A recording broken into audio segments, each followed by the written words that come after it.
Hello കൂട്ടുകാരി, എല്ലാവർക്കും നമസ്കാരം. എല്ലാവരും രാവിലെ സുഖമായിട്ടിരിക്കുന്നല്ലോ. നല്ലൊരു പ്രഭാതം ആശംസിക്കുന്നു. ഞാൻ ഇന്ന് ഈ ചാനൽ തുടങ്ങിയിട്ട് 14 ദിവസമായി. എനിക്ക് വേണ്ടിയിട്ട് ഒരുപാട് പേര് സപ്പോർട്ട് ചെയ്തു, സബ്സ്ക്രൈബ് ചെയ്തു. എല്ലാവരുടെ അനുഗ്രഹത്തിന് ഒരുപാട് നന്ദി. ഇന്നത്തെ നമ്മുടെ ടോപ്പിക്ക് എന്താണെന്ന് വെച്ചാൽ, ഒരു വ്യക്തി നെഗറ്റീവ് എനർജി ഉള്ള ആളാണെന്ന് എങ്ങനെ നമുക്ക് തിരിച്ചറിയാം. ഇപ്പൊ എൻ്റെ വീഡിയോ കണ്ടിട്ട് പലരും എന്നോട് ചോദിച്ചു, സുജെ, ഈ നെഗറ്റീവായിട്ടിരിക്കുന്ന ആൾക്കാര് നെഗറ്റീവ് എന്ന് പറയുന്നത് അത് എങ്ങനെയാണ് നമുക്ക് മനസ്സിലാവുന്നതെന്ന് ഞാൻ പറയട്ടെ. നമ്മൾ രാവിലെ എണീച്ച് വരുമ്പോൾ ഭയങ്കര മൂഡ് ഓഫ് ആയിട്ടാണ് എണീച്ച് വരുന്നത്. ഒന്നും ചെയ്യാൻ തോന്നാത്ത ഒരവസ്ഥ, മനസ്സിന് ഭയങ്കര വിഷമം. എന്തുവാണെന്ന് നമുക്കതിനെ അറിയത്തില്ല. മനസ്സ് ഭയങ്കര വിഷമമാണ്. അത് എന്താണെന്ന് നമുക്ക് പറയാൻ അറിയത്തില്ല. പിന്നെ ഒരുപാട് കാര്യങ്ങൾ നമുക്ക് ചെയ്യണമെന്നുണ്ട്, പക്ഷെ ഒന്നും ചെയ്യാൻ പറ്റുന്നില്ല. ജോലികൾ ഇങ്ങനെ ഒരുപാടുണ്ട്. എല്ലാത്തിനും ഒരു അലസത, ഒരു മടി. അത് നെഗറ്റീവായ ആൾക്കാരുടെ ഒരു ലക്ഷണമാണ്. ഇത് എന്തുകൊണ്ടാണ് ഉണ്ടാകുന്നതെന്ന് വെച്ചാൽ, നമുക്ക് തലേദിവസം എന്തെങ്കിലുമൊക്കെ പ്രയാസങ്ങൾ വന്നു കാണും. നമ്മൾ വൈകിട്ട് കിടക്കുന്നതിന് മുന്നേ ഇതൊക്കെ ആലോചിച്ച് വിഷമിച്ചായിരിക്കും നമ്മൾ കിടക്കുന്നത്. അപ്പൊ അതിന്റെ അനുകരണമാണ് രാവിലെ എണ്ണീച്ച് വരുമ്പോൾ നമ്മൾ മൂഡ് ഓഫ് ആയിട്ട് എണീച്ച് വരുന്നത്. പക്ഷെ നമുക്ക് തന്നെ അറിയത്തില്ല നമുക്ക് എന്തുകൊണ്ടാണ് ഈ വിഷമം വരുന്നതെന്ന് നമുക്കറിയത്തില്ല. ഉള്ളിൽ എന്തോ വിഷമം ഇരിക്കുന്നു. അത് എന്തുകൊണ്ടുള്ള വിഷമമാണെന്ന് പറയാനും അറിയത്തില്ല. അങ്ങനെയുള്ള ആൾക്കാർ നെഗറ്റീവായിട്ടുള്ള ആൾക്കാരാണ്. ഒരുപാട് ജോലികൾ കിടപ്പുണ്ട്. അലസത കാരണം ഒന്നും ചെയ്യാൻ വയ്യ. മനസ്സിന് എപ്പോഴും വിഷമമായിട്ട് മുഖത്തും അതിൻ്റെ ആ മ്ലാനത കാണും.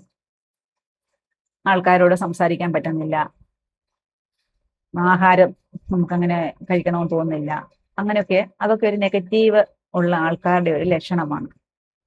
പിന്നെ അല്ലാതെ നെഗറ്റീവായിട്ടുള്ള ആൾക്കാരുണ്ട്. ഇപ്പൊ തന്നെ ഞാൻ ഈ ചാനൽ തുടങ്ങി, എന്നെ സപ്പോർട്ട് ചെയ്യുന്ന ഒരുപാട് പേരുണ്ട്. എന്നാൽ എൻ്റെ ഈ ചാനൽ കണ്ടിട്ട്, സുജേ, ചാനൽ തുടങ്ങി, എല്ലാം നല്ല രീതിയിൽ പോകുന്നല്ലോ, അല്ലെങ്കിൽ ഇന്നത് നീ ചെയ്തത് ശരിയായില്ല, അത് ഇച്ചിരൂടെ നന്നാക്കാമായിരുന്നു എന്നൊക്കെ പറഞ്ഞ് നമ്മളെ സപ്പോർട്ട് ചെയ്യുന്ന ആൾക്കാരുണ്ട്. പക്ഷെങ്കിൽ എല്ലാം കണ്ടിട്ടും ഞാനൊന്നും അറിഞ്ഞിട്ടില്ലേ രാമനാരായണ എന്ന് പറഞ്ഞിരിക്കുന്ന മനുഷ്യരുണ്ട്. അതെന്തുകൊണ്ടാണെന്നറിയാമോ? നീ അവരെക്കാളും നമ്മൾ ഇനിയും ഉയർന്നു പോകുമോ, നമ്മളെക്കാട്ടിലും മറ്റുള്ളവര് നമ്മളെ തിരിച്ചറിയുമോ, ഇങ്ങനെയുള്ള നെഗറ്റീവായിട്ട് ചിന്തിക്കുന്ന ആൾക്കാരുണ്ട്. അത് വേറൊരു തരം നെഗറ്റീവ് എനർജി ഉള്ളവര്. പിന്നെ പണസംബന്ധമായിട്ട്, അതായത് കൂടുതൽ പണവും പ്രശസ്തിയും ഉള്ള ഒരു വ്യക്തി അവരുമായിട്ട് കമ്പയർ ചെയ്ത് അവരുമായിട്ട് ഒപ്പം നിൽക്കുന്നവരെ മാത്രം കൂട്ടുന്ന വ്യക്തികളുണ്ട്. മറ്റ് സാമ്പത്തികമായിട്ട് പുറകോട്ട് നിൽക്കുന്നവരെ യാതൊരു കാരണവശാലും അവരടുപ്പിക്കത്തില്ല. എന്തുകൊണ്ടെന്നാൽ അവർക്ക് നമ്മളെ അംഗീകരിക്കാൻ പറ്റത്തില്ല. കാരണം പണമില്ലല്ലോ. പണമാണല്ലോ അവർക്ക് ഏറ്റവും വലുത്. മനുഷ്യരൊന്ന് ചിന്തിക്കണം. പണം ഇന്ന് വരും, നാളെ പോകും. നമ്മൾ ഇങ്ങോട്ട് ജനിച്ചു വന്നപ്പോൾ എല്ലാവരും വലിയ പണവും അല്ലെ പദവിയൊന്നും ആയിട്ടൊന്നും അല്ലല്ലോ വന്നത്. നമ്മൾ ജനിച്ചു വന്നപ്പോഴും നമ്മൾ ഒന്നുമില്ലാതാ വന്നത്, പോകുമ്പോഴും നമ്മൾ ഒന്നുമില്ലാതാ പോകുന്നത്. ക്ഷണികമായ ഒരു ജീവിതം, അത് കുറച്ച് സമയത്തേക്കിനേ ഉള്ളൂ. ആ ജീവിതം നമ്മൾ പരമാവധി സന്തോഷമായിട്ട് മറ്റുള്ളവരുമായിട്ട് ഷെയർ ചെയ്ത് ജീവിക്കണം. അതിൽ കിട്ടുന്ന ഒരു സന്തോഷമേ ഉള്ളൂ നമുക്ക് ജീവിതത്തിൽ നിന്ന് പോകുമ്പോൾ കൊണ്ടുപോകാനുള്ളത്. ഈ ബന്ധങ്ങള്, വ്യക്തിബന്ധങ്ങള്, സ്നേഹബന്ധങ്ങൾ, ഇതൊക്കെ മാത്രമേ ഉള്ളൂ. അതും മനുഷ്യരാരും ചിന്തിക്കുന്നില്ല. അപ്പൊ എനിക്ക് പറയാനുള്ളത്, ഇപ്പൊ നമ്മള് എങ്ങനെ നമ്മളെ തകർക്കാം, നമ്മുടെ മനസ്സ് തകർക്കാം. നെഗറ്റീവായ ആൾക്കാർ ചിന്തിക്കുന്ന എങ്ങനെയാണ്?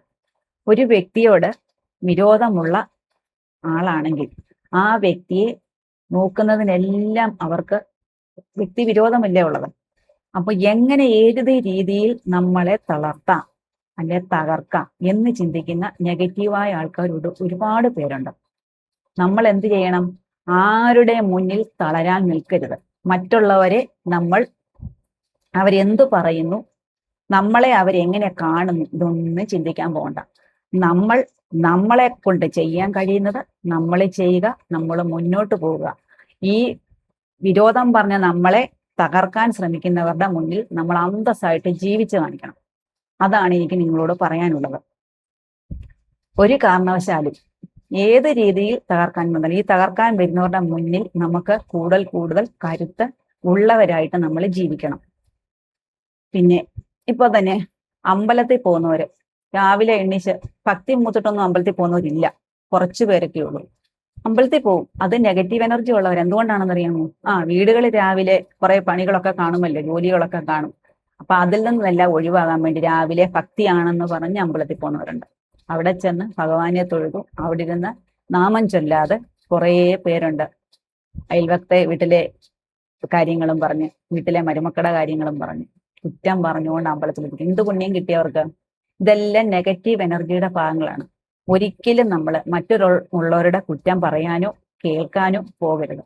നെഗറ്റീവായ ആൾക്കാരുമായിട്ട് നമ്മൾ സഹകരിക്കാനും പോകരുത്. കാരണം നമ്മളിൽ ആ നെഗറ്റീവ് എനർജി അവരിൽ നിന്ന് തന്നെ ഉണ്ടാവും.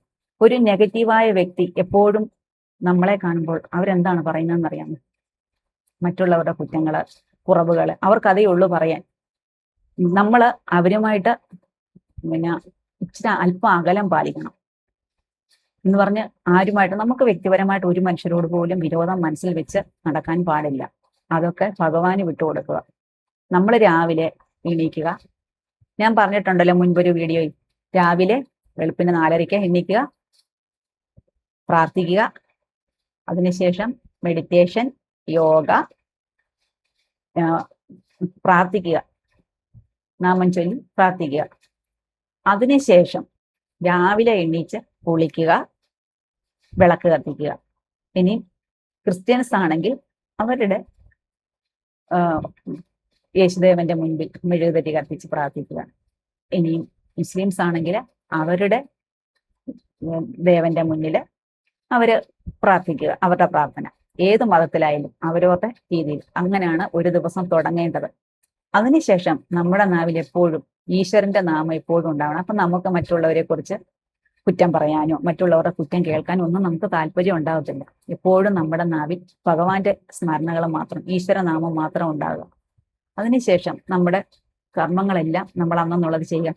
കാരണം നമ്മൾ ഈ പോസിറ്റീവ് എനർജി നമ്മൾക്കായി കഴിഞ്ഞാലുണ്ടല്ലോ, നമുക്ക് എപ്പോഴും മനസ്സിൽ സന്തോഷമല്ലേ. നമ്മളെപ്പോഴും ഭഗവാനെ വിളിച്ച് ഈശ്വരനാമം മാത്രം മനസ്സിൽ വിചാരിച്ചുകൊണ്ടാണ് നടക്കുന്നത്. അപ്പൊ നമുക്ക് മുഖത്തെപ്പോഴും ഒരു പുഞ്ചിരിയായിരിക്കും.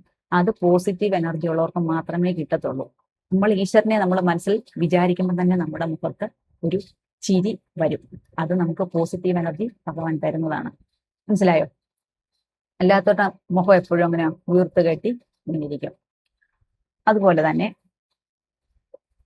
പിന്നെ നമ്മളെ ഏത് രീതിയിലും തകർക്കാൻ വരുന്നവരെ നമ്മൾ അവർക്ക് വേണ്ടി തിരിച്ചൊന്നും ചെയ്യാൻ പാടില്ല. അതൊക്കെ ഈശ്വരനെ വിട്ടുകൊടുത്തിരിക്കുക. ഭഗവാൻ അറിയാതെ ഒരു കാര്യങ്ങളും ഇല്ലല്ലോ, അങ്ങനെ ചിന്തിക്കുക. പിന്നെ എല്ലാവരും ഹാപ്പി ആയിട്ടിരിക്കുക, എല്ലാവരും സന്തോഷമായിട്ടിരിക്കുക.